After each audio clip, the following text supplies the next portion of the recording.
Blog Talk Radio.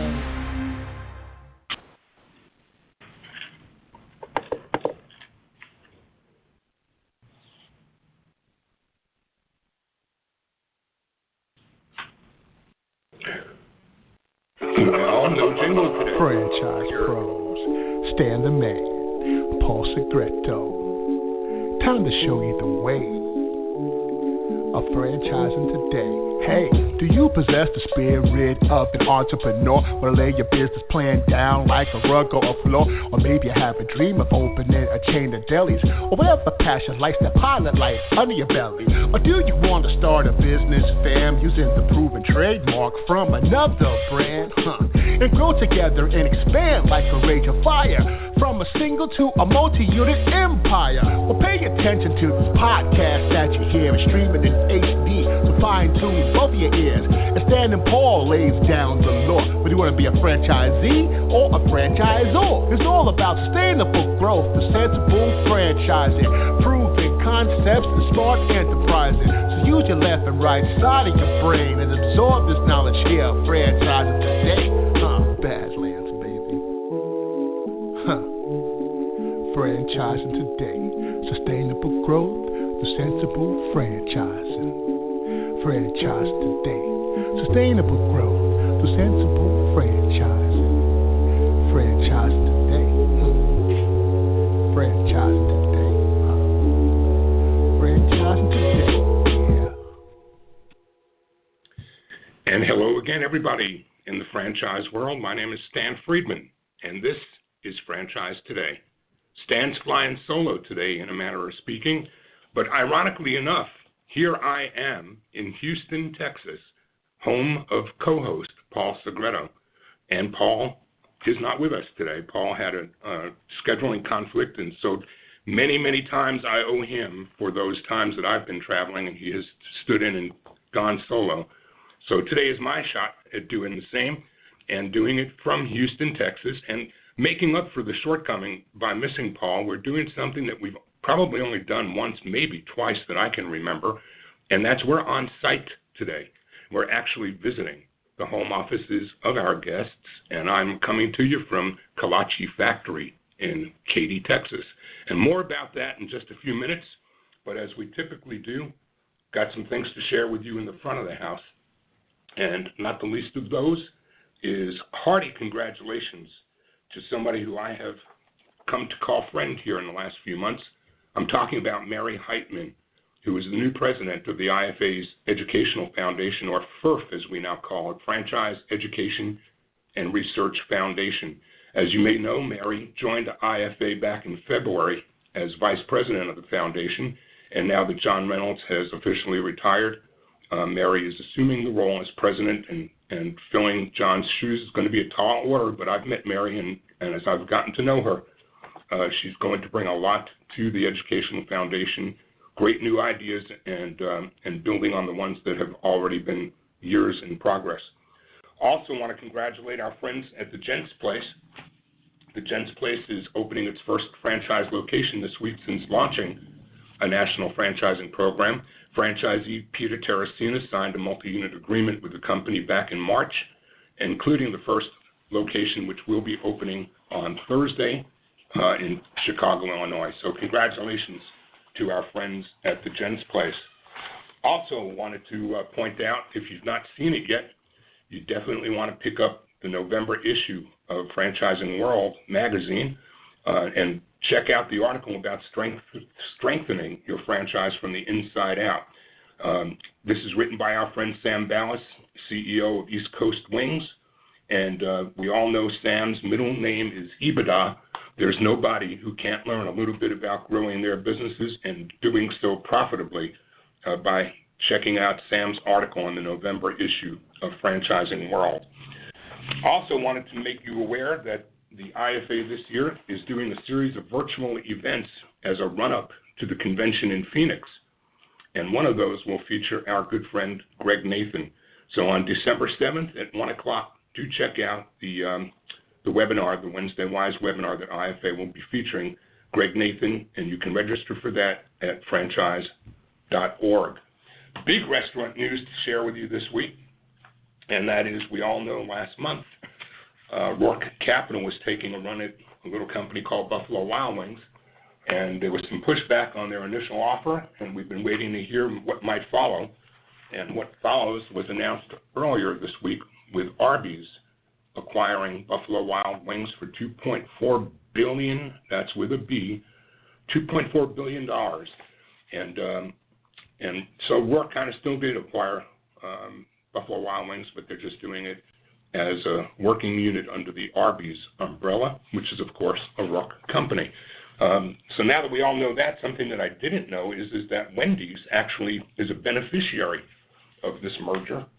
And I didn't know that Wendy's is currently an 18.5% shareholder in Arby's.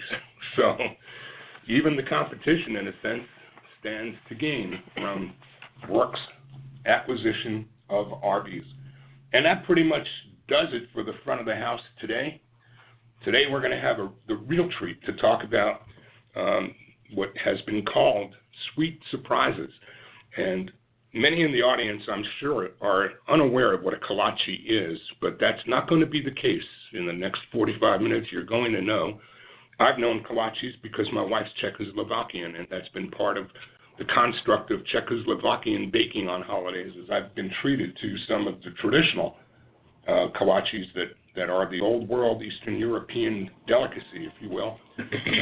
This morning I got treated to a couple of kolaches that are 21st century kolaches. And while my wife probably won't agree that I had a kolache today, I don't care. Because what I ate this morning was out of this world.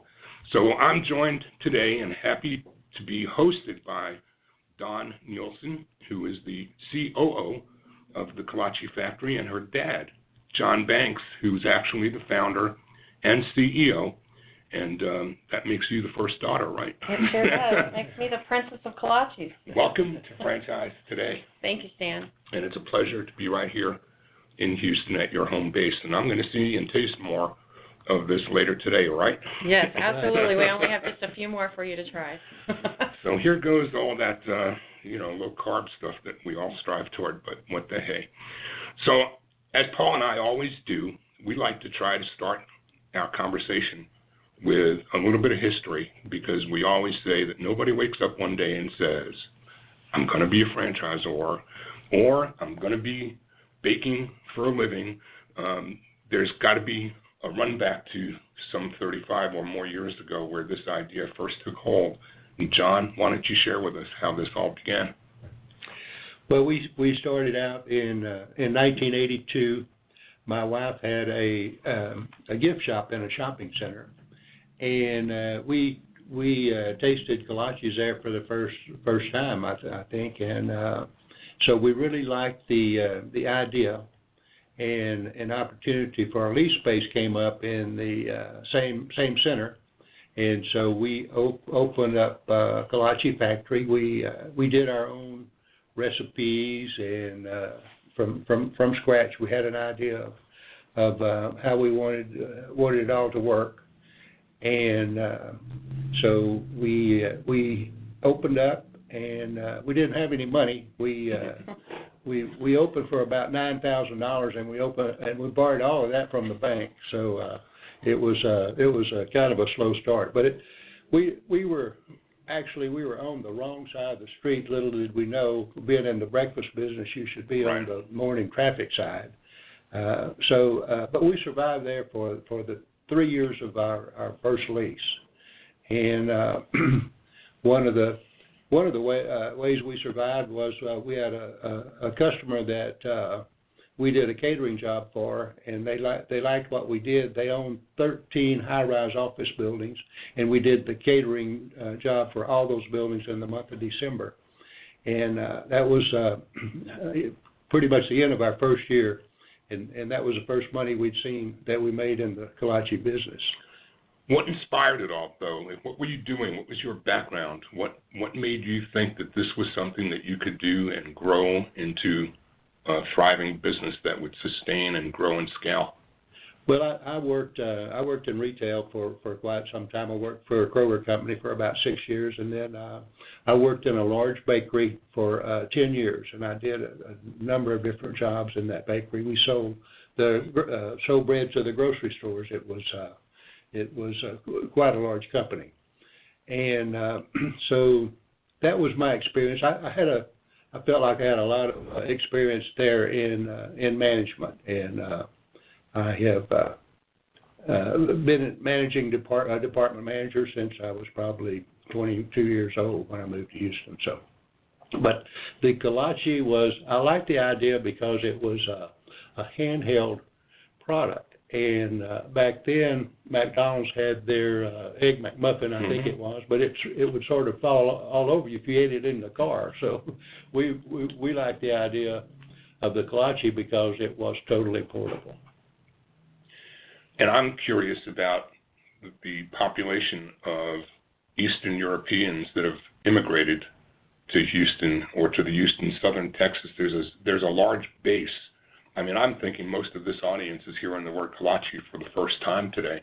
But in this part of Texas, that's not the case, is it? There's a pretty good-sized population of Eastern European immigrants Yeah, here. a pretty good population. Not so much here in Katy or Houston, but a large portion in West Texas. So that's where you're going to see a lot of the small mom-and-pop Kolache shops that people stop in and talk about all the time.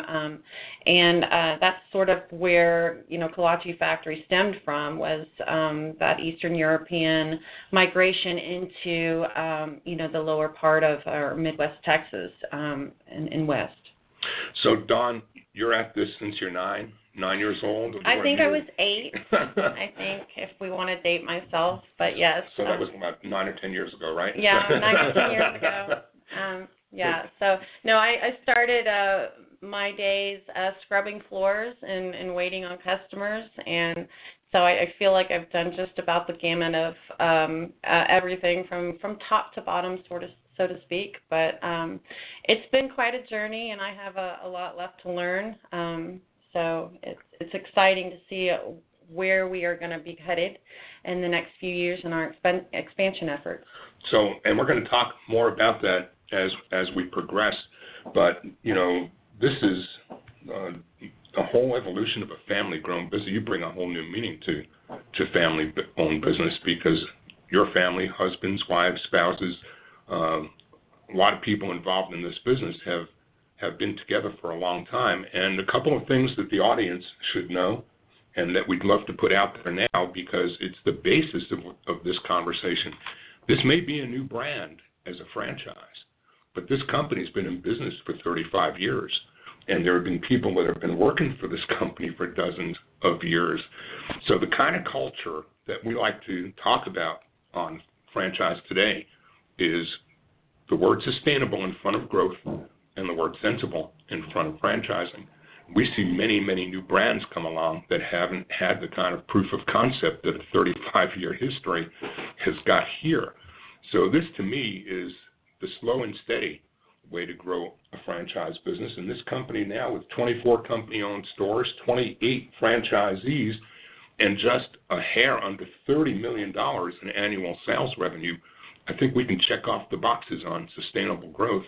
And certainly we're sensibly franchising, because we're doing it slow and steady. Absolutely. So let's talk about the consumer side of this business, because for that kind of growth, you've got to have something that your audience really, really loves, your customer base really loves. So let's go back to the early stage of growth, and before franchising even got here. What was it the consumers were telling you about your brand that they just made them raving fans? Well, I think that they love the fact that they could grab kolaches on their way to work and get in their car and eat along the way, and also to take them to the office for everybody else to eat, take them by the dozen. So I think too, I think what was really unique and different from us is that, you open up a box of donuts and you know exactly what you're going to grab. You're going to grab the strawberry iced one, or the glazed, or the cake donut, right? What's really fun about ours is that, there's a little secret pocket inside of each one. So we have the traditional flavors like the fruit and the cream cheese that you can obviously by one glance know exactly what you're going to get. But some of the other ones that, we have brought into the 21st century, if you will, like the egg ones or the pizza or barbecue brisket, it's a little bit of fun to grab a kolache and not know what you're going to bite into. So I think that from a perspective of when we were a very, very young brand, people bringing in a box of kolaches, it was a fun kind of thing. Like, look what I brought. It's something different. It's something unique. And what did you get, How about the baking and the actual production? How is that done? At the location? Is there a commissary, or how do you do that? We do not have a commissary. Every location bakes fresh on site every morning. So, you are guaranteed a fresh product. Our bakers get there anywhere between 2:30 and 4 a.m. To prepare the over 25 different varieties of kolaches and baked goods that we have on our shelves. And who's the creator of all these incredible taste and flavor profiles? Who's your test kitchen king? We have a lot of people. I mean, we've had past franchisees that have come up with great flavors. A lot of our traditional ones are our staples that have been with us since the very beginning came from employees just messing around in the kitchen. But we have our own Kolache Olympics that we hold once a year. Tell us about that. What's that about? We do. We divide our company up into 6 teams. And each team produces 2 new kolaches. I love it. And then we bring in celebrity judges. So we hold this in July every year. And the judges pick the winners. And from there, we use those kolaches throughout the year for our flavor of the month. So you've got some built-in, that's pretty smart. You've got some built-in competitive natured people who know what they like and don't mind sharing it. You're getting R&D. Yes, out of the best internal people on the team. How great is that? What about the aroma? In the sandwich business for years, one of the greatest things that was an attribute of Blimpie when I was there was baking bread in the store in the morning, and people before lunch they'd walk by and that would catch their nose, and you were getting them hungry for a sandwich, teeing them up for your lunchtime. How does that look here? Yeah, the aroma is definitely there. We're baking all during the day. So we have 2 main bakes during the one very in the beginning, and then 4 hours later we have another major bake. But we're baking all throughout the day when we run out of items or replenishing and all of that. So there's always the fresh smell of baked kolaches in the oven, and we're always brewing fresh coffee as well. So, you get that, morning kind of kick, that your coffee and baked goods, and people are driven in. How many different markets do you guys feature? I mean, you've got to have the businessman in the morning. Obviously, you've got mom and kids. What's the profile of your consumer? What are the profiles of your consumer, and how do you market to a multitude of different demographics? Well, I think the great thing about our product is it sort of markets itself. I mean, once people have it, and like John mentioned earlier, it's a great item to eat on the go. So it really appeals to moms that are traveling. They can just, throw the bag to the kids and they can eat it and don't have to worry about the car getting messed up. Fantastic for sales. One of the big groups that we have is pharmaceuticals that are coming in and taking it, dropping off to doctors' offices and such not. So we appeal to really a large base. I mean, from your blue collar to your white collar.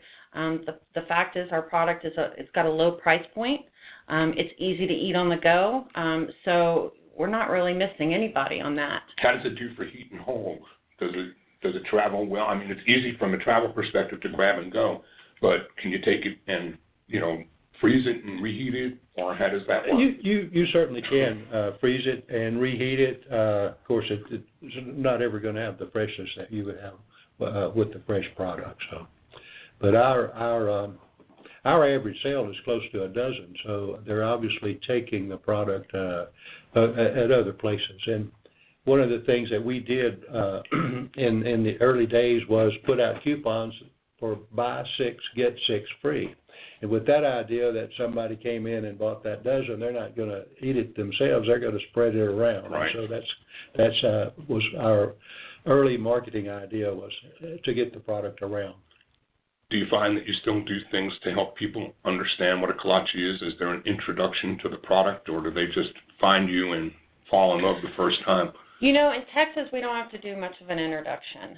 People pretty much know what a kolache is. In outside markets, yeah, there is a lot of education. You know, people don't know how to pronounce the word. They don't know it's food. So there's a lot of photography that we use, a lot of headers that we use that, you know, are describing that it's a fresh-baked, authentic product, that it's got a lot of history behind it.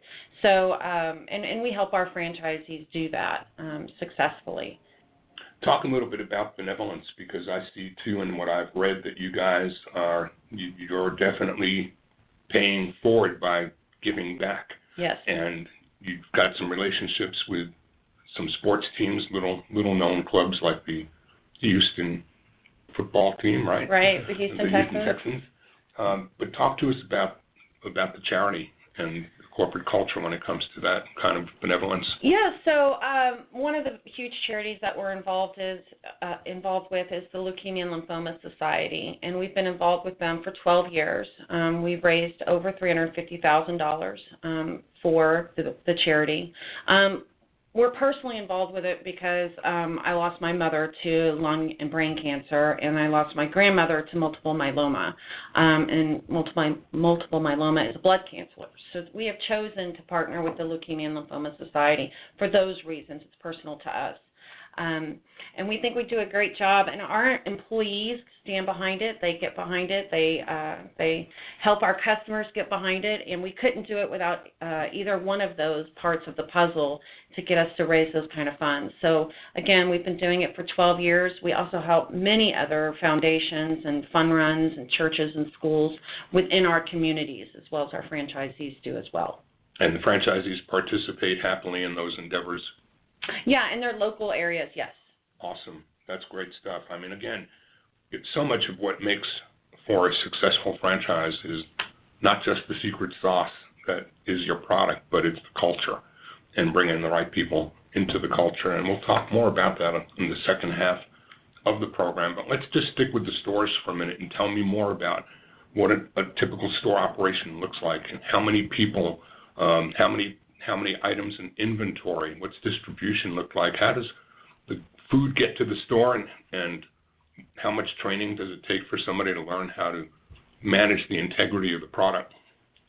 Our typical store is about 1,800 square feet. We have anywhere from 6 to 10 people on the staff. They start out at, we open the doors at 6 a.m. in the morning and close at 2 p.m. in the afternoon. So it's a pretty short day. Items in inventory, how easily, and does somebody have to, learn how to manage a matrix of inventoried items, or do you have a fairly short skew of? We as far as the number of different kolaches, we probably have about 25 different flavors, and no, we use the major suppliers like Cisco and PFG, so the inventory is pretty easily managed. And how many employees does it take to run a store? Anywhere from 6 to 10, and depending on the volume of the store.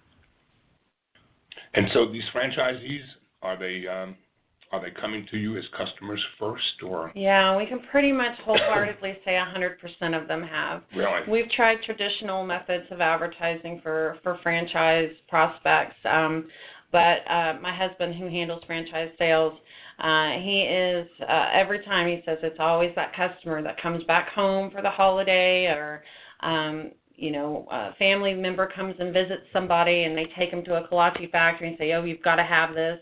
And they go back home with a couple dozen boxes and share with family and friends and say, I've got to bring it back to my community. This is the neatest thing. It's so fun to eat. And I think it's fun. Everybody likes to bake, It makes you feel like you're you're doing something good, you know. Are your locations, as I've never seen them before this trip, but I mean, yesterday I got into Houston and it seemed like everywhere I turned, you know, I was looking at another Kolache factory.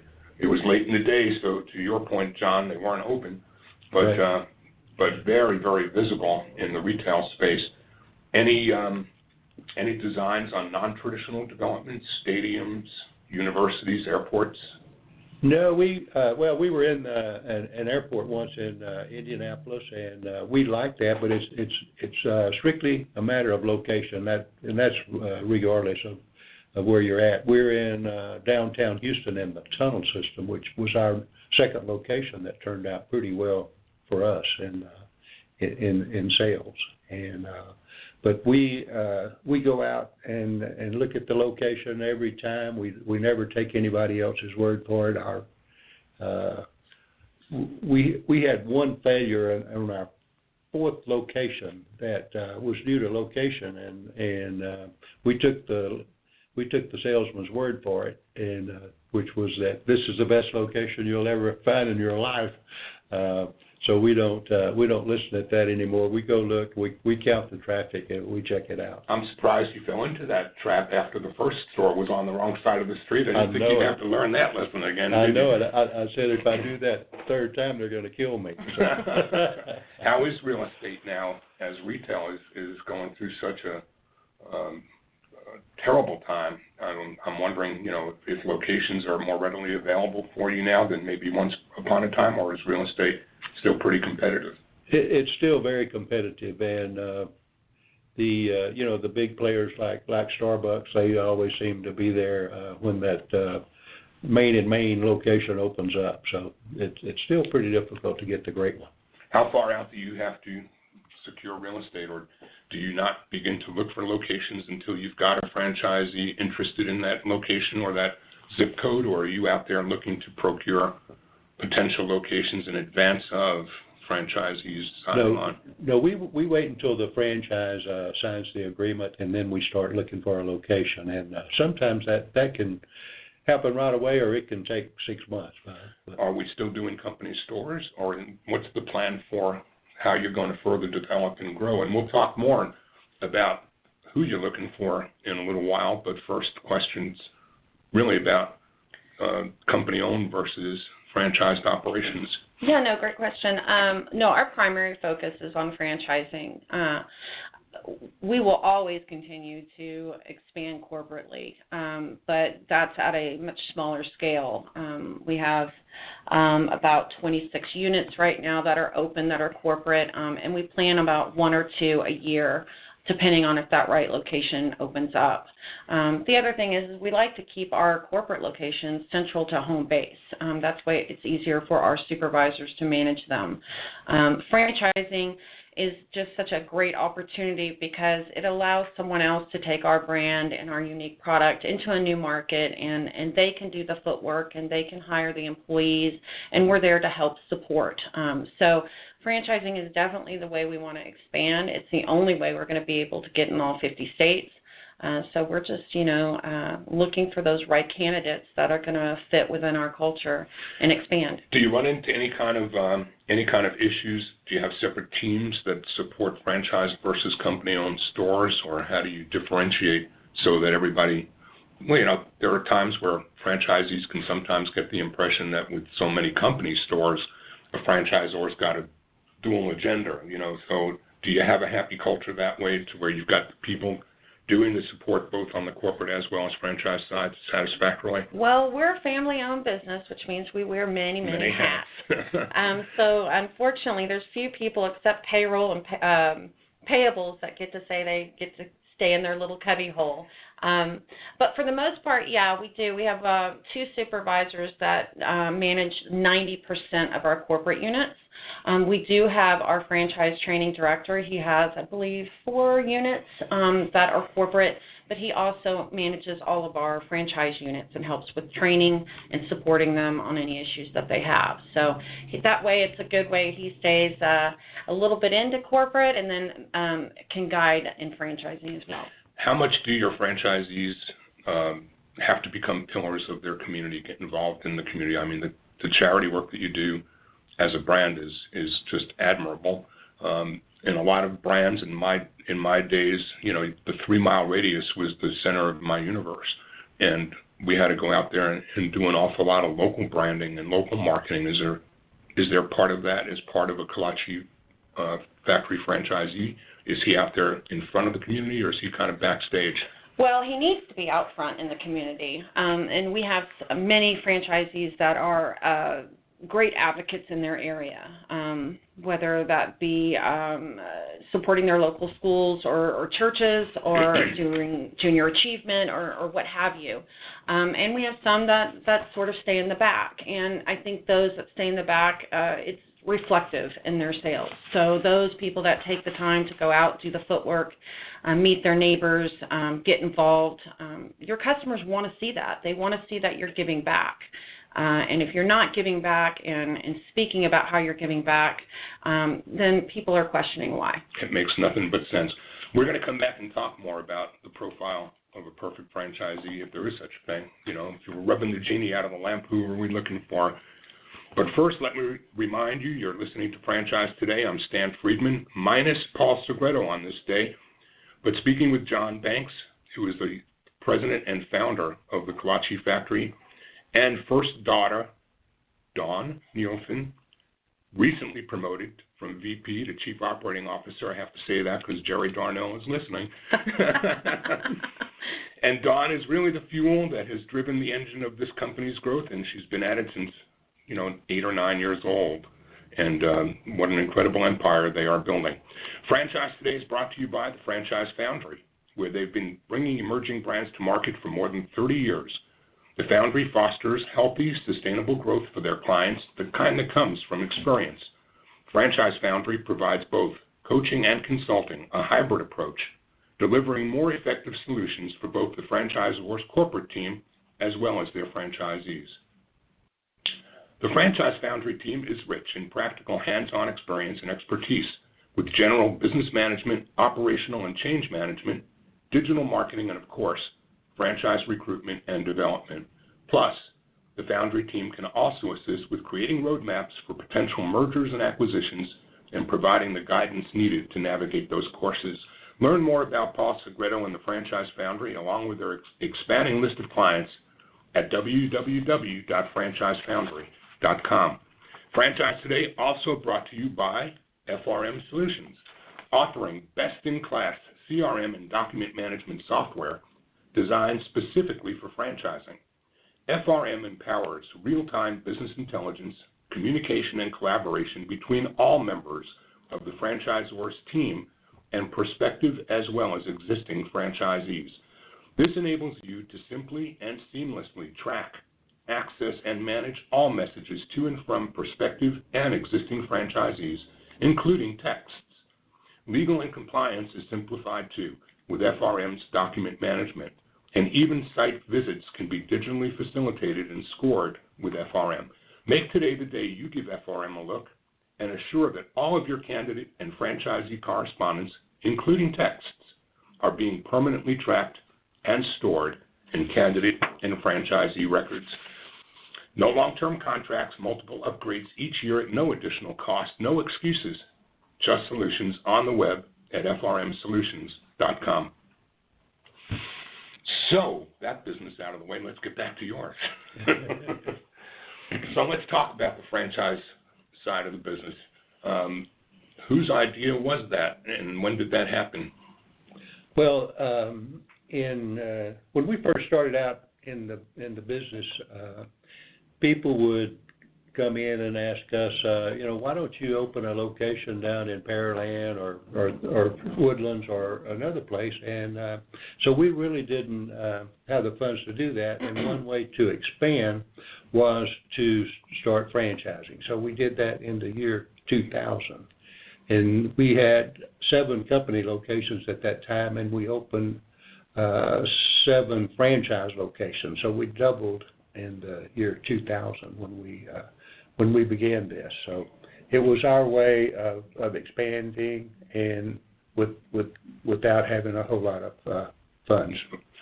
So how did that look at that time? How did you learn about franchising? How did you learn about getting into the business of franchising and growing and scaling and getting things written in ops manuals and all the things that you have to do?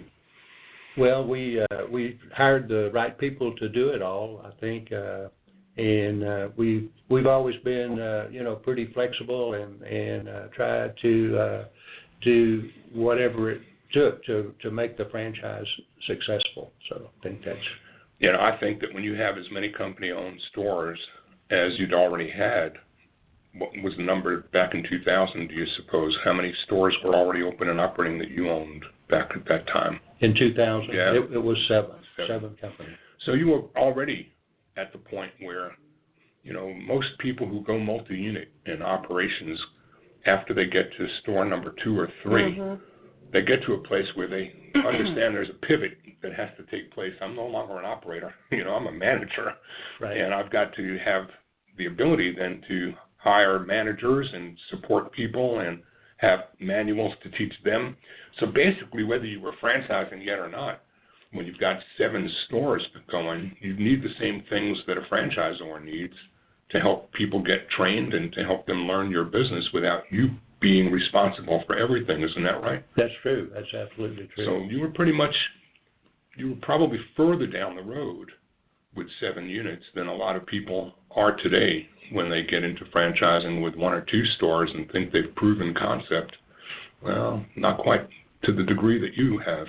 So it's admirable. Let's talk about who a franchisee should be. If you were kind of building the profile of a perfect franchisee, if you could go out every time and say, I wish that we had this as a franchisee, what would those attributes look like? Well, I think we look for somebody that's customer-oriented and sales-oriented, and we don't necessarily look for people that have experience in the food industry. We actually prefer to train them and train them our way because we do things a little different, I think, from the beginning. So there's no one perfect thing that we could say. We've got franchisees that have been in all different sorts of businesses and have, whether they're accountants or sales or work in the oil industry as owner managers. It doesn't matter to us. Tell us about the profile from the perspective of financial requirement and the kinds of offerings that you make. Are you offering single unit owner operators only, or are you doing multiple opportunities or area development of any kind? We do. As a matter of fact, any place in a new territory, in a new city where we don't have a presence, then we like to do a multi-store agreement, and we do a minimum of 3 stores. The financial requirements is a net worth of $500,000 and cash of $100,000 at least. And so that person then would open up on a development schedule? Would they have to get with all 3 open in a specific timeline, or open one and then the second and third, or how does that work? We open one and then the second and third. We do that in a 3-year process for all 3 locations. And then, of course, they're compliant in terms of having to fulfill whatever the obligations were for store 1 before they can open store 2, or correct. And then what other kinds of development are you doing? Are you doing any kinds where you are going after bigger operators that already have other brands that maybe would not be any kind of direct competition to yours, but where they've got a footprint or maybe even the ability to cross-train people that are, doing hamburgers or ice cream or some other concepts? Are those the kinds of experienced people you'd be interested in, or you're saying you don't want them even?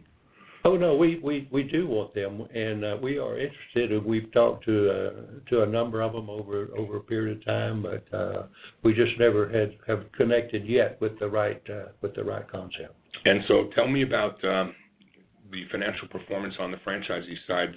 Do you guys provide an item 19 in your financial? Do you make financial representations in your FDD? We do, and we use the company stores at this time. Are you willing to share what those look like? Can we light up the audience with some? Oh, you know what? He doesn't like doing that. Without it All right. in front of me, I couldn't tell you. Well, let's park it there and say this: franchisees are happy. Yes, franchisees are happy. Franchisees making money. Yes, they are making money. Franchisees are coming back for second and third bites of the apple. Are they looking to come back and open more units? Most of them are. I mean, we've got some single operators out there that are happy just having their one unit. That makes them very content, and they don't want any more than that. But we've got about 5 or 6 in our community right now that have ambitions to expand and do quite more than just the 3 units. So we've got one franchisee that's been with us the longest, and he has 5. And are they willing to, when they hear about new franchisees coming on board, do they worry that they're getting close to their area, or they're thinking maybe I want another store and that's going to be the place I want mine to be? Do you run into that? Yeah, we run into that. We try to reassure them. You know, we don't want to put anyone on top of anyone else. Right. That's not our ambition. We want everyone to be successful within their community. But we also know that, you know, you can't always say it's a 3-mile radius anymore or a 1-mile radius. It all depends on demographics and how many people are in a particular area. So you could really have multiple locations within a very small footprint. So we try to reassure them that, you know, building the brand and having this convenience factor is actually helping you. It's not hindering you. So looking out from here forward, do you have any aspirations for growth that would be taking the product mobile or retail or those kinds of thoughts, or are we all focused on distribution through the actual over-the-counter at the retail locations? Or we are focused on the retail locations over the counter. We have looked into the possibility of doing some different things. Retail, for instance, a dough mix that we might sell in the stores in a 1-pound package or whatever. To take home and make the kolaches, but I think our focus is always going to be on the retail stores. Do your franchisees have an annual conference? Do you? We do. We have a yearly mandatory conference that's generally held at the end of March or the beginning of April, and we try to make it fun for them. It's not always held here in Katy. We try to have it in different places. Like one year we had it in Colorado Springs, and then we've had it in Dallas and in different areas. Do the franchisees participate in putting those agendas together, or do you have like an advisory council?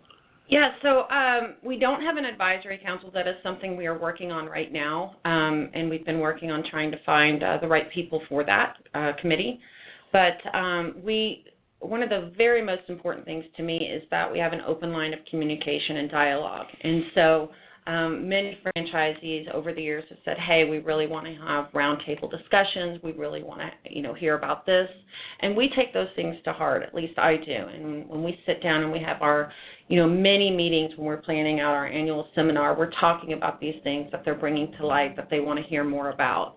Or if they want it restructured, to divvy it up and have it over more days instead of, 8 hours. They want it in smaller segments. So, we're constantly trying to improve and make the seminar the best it can be for them. If I were asked to ask a franchisee what is the one thing about the Kolache Factory franchise that has changed their life dramatically, is there one thing that you hear from your franchisees that just pops out over and again about how different their life's been as they've become involved with this concept? That's a good question. Do you know the answer to that? One of the things that they love about our concept is the hours. Yeah.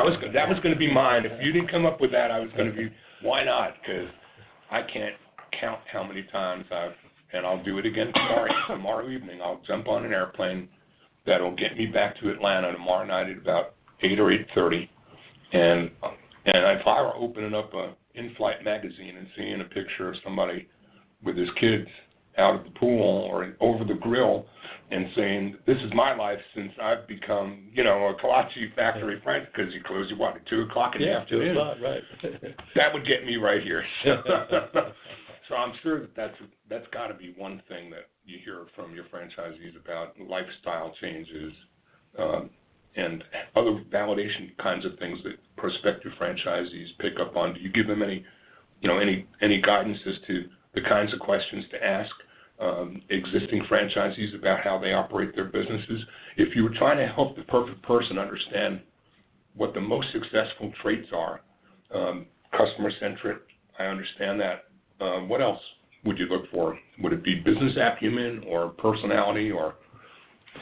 Well, I mean, I think they definitely need to understand business. They need to be able to read financials and understand where their money's being spent and how they can curb spending and adjust where they can so they can make their bottom line more profitable. The other thing is, I think when we talk about the perfect franchisee and how to be successful, is they need to follow our model. This isn't an opportunity for you to come in and change the model. The model's been here 35 years. We haven't changed our product, and we're still expanding. And there's a reason for that. It's because people love what we do. They love our product. They love our quick service. They love our ambiance within our bakeries. And so I think that's very important to us, is that somebody who wants to become part of our culture and become part of our extended family wants to follow our lead. We are open to constructive criticism and learning how we can make it better, but this is not an opportunity for you to go rogue and become an entrepreneur. This is an opportunity for you to expand with us and grow the system. Customer service is a priority and a dedication to quality. Quality, cleanliness, those are the things that people are looking for when they walk in. That's the first thing that people see before they take a bite out of the product is your store in order? Do I want to eat here? Do I want to sit down? Do I want to take my family here? Do I want to take the product home?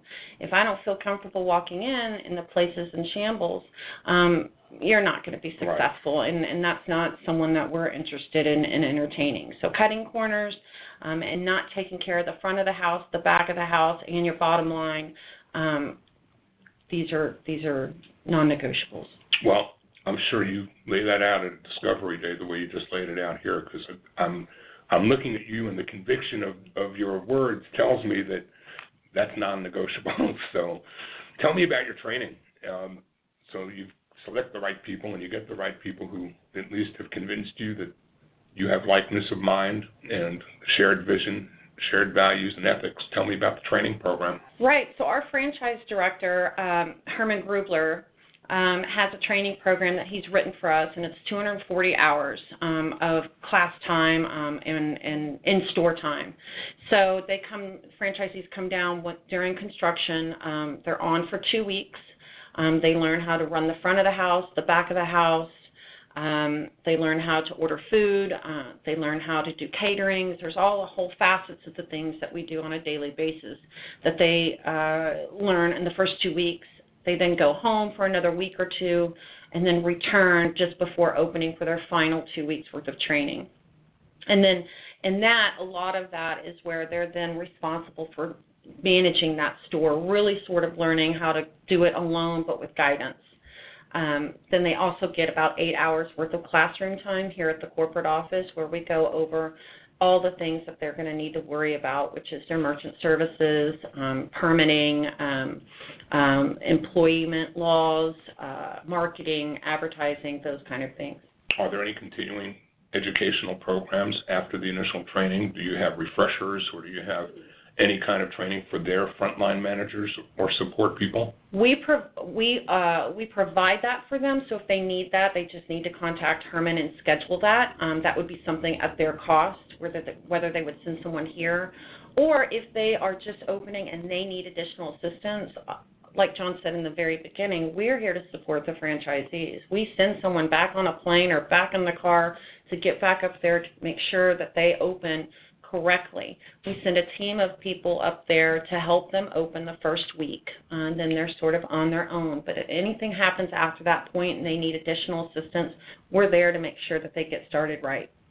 Talk to me a little bit about the continuing support in the field after a franchisee has been with you. Do you have periodic visits to their locations and site visits and even business help and assistance, as well as point of purchase isn't looking right, or that window's not as clean as it should be, that kind of... Right, we do. We have our stores, every one of our locations is shopped by a secret shopper independent of us. And we have several things that they go over, which is the cleanliness of the front, the bathrooms, the product, the coffee, all of those things that are covered. And franchisees get that every month. And then as well as what we do is we do field audits. So Herman or his assistants will either will travel around, especially here locally. They sort of get hit a little more often than those that are a little more remote. But each location gets a field audit at least twice a year.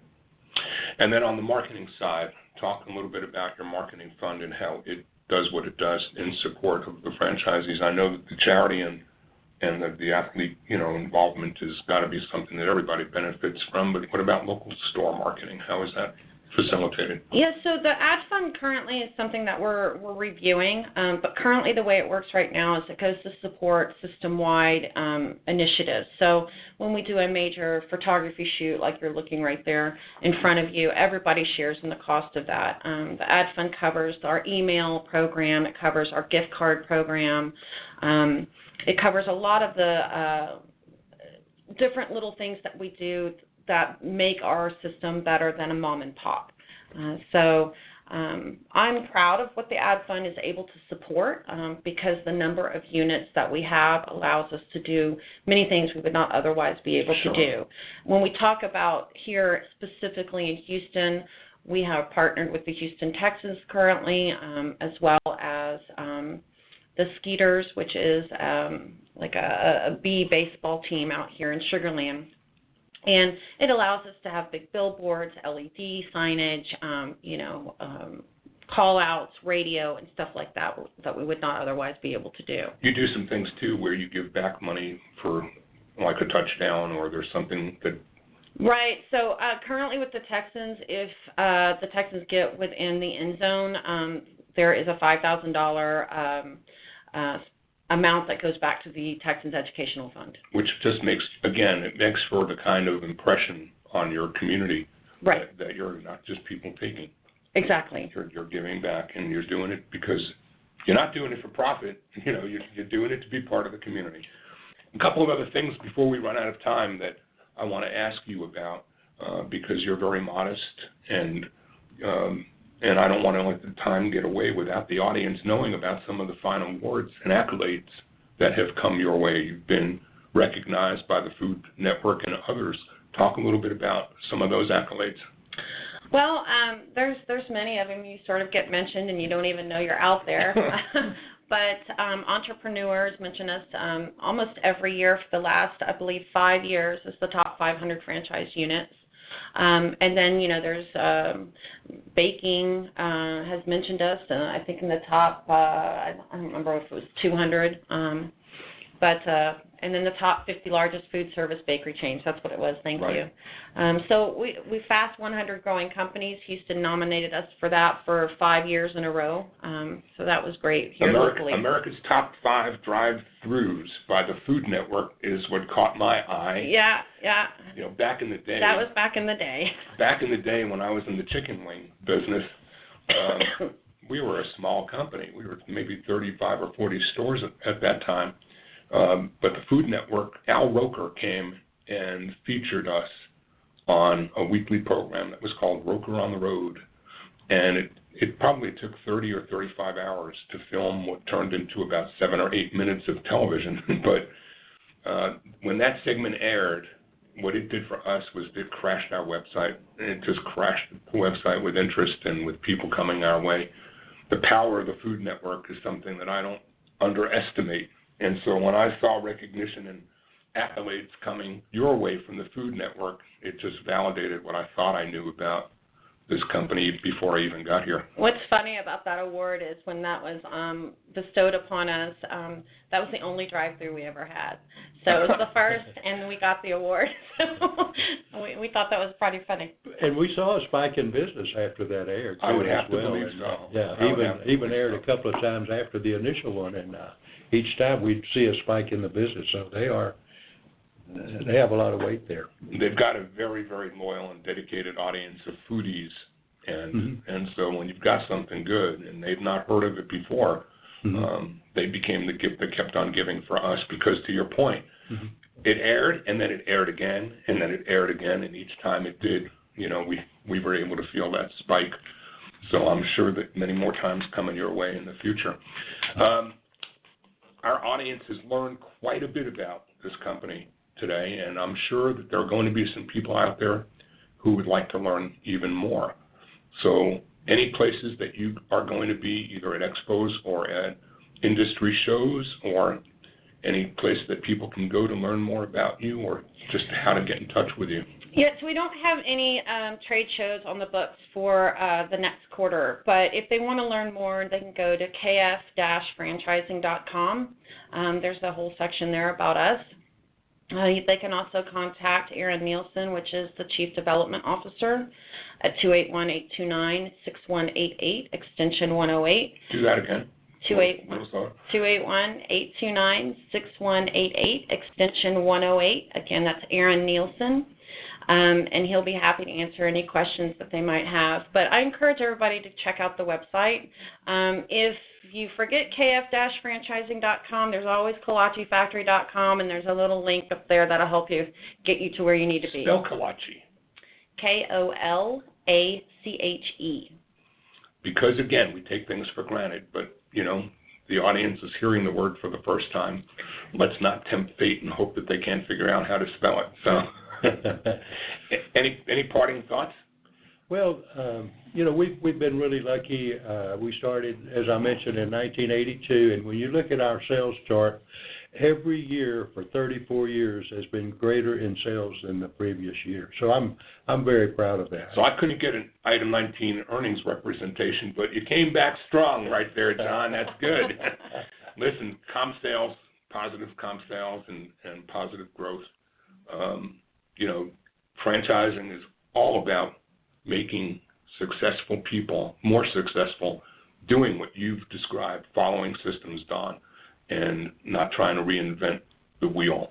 And I have found in 30-plus years, it really, really works when each participant understands their role, understands their part of the equation. Right. And that, if you hitch your wagon to an engine like this one, odds are good things are going to happen, because you don't have this kind of success in a $30 million company, proving its concept with half of its stores being company-owned before you began franchising. There's no question you know what you're doing, and that you've repeated and replicated your successes. Thank you. And so it's really, really great to see this, and I can't wait to spend a little more time after we wrap up here today, getting to taste a couple more flavors and learning a little bit more about your business. So it's been a real treat and a real pleasure to have you with us today on Franchise Today. Any last thoughts from you, Dawn? No, I just want to thank you, Stan, for the opportunity to give us a voice and let people learn a little more about our family and about our culture and about our brand. You kind of deceived me a little bit, telling me that John wouldn't want to talk and he wouldn't have a lot to say. John's been great. Yeah, I told him to pretend it wasn't live. Well, live is part of the fun. The audience didn't see the pressure we were under here right up to 2 or 3 minutes before airtime, when we couldn't connect with the back-end dashboard at Blog Talk Radio. But that's part of the fun. Paul always says that. Part of the fun of doing it live is it's live. That's right. And you make it fun, Stan. You really do. So. Well, thank you. I appreciate that. And I really appreciate the time you spent with us today and helping our audience learn more about Kolache Factory. A couple of just quick upcoming things to talk about before we wrap for the day today. Paul will be next week. And upcoming in January, which is just around the corner, the 18th through the 20th, Franchise Expo South, and right after that, we're looking at the IFA convention in Phoenix. So until next week, I'm Stan Friedman, wishing you all the best, the very best of all things franchising, and Franchise Today is out. When you're part of a military family, you understand sacrifice and support. At American Public University, we honor your dedication by extending our military tuition savings to your extended family. Parents, spouses, legal partners, siblings, and dependents all qualify for APU's preferred military rate of just $250 per credit hour for undergraduate and master's level programs. American Public University. Value for the whole family. Learn more at apu.apus.edu/military.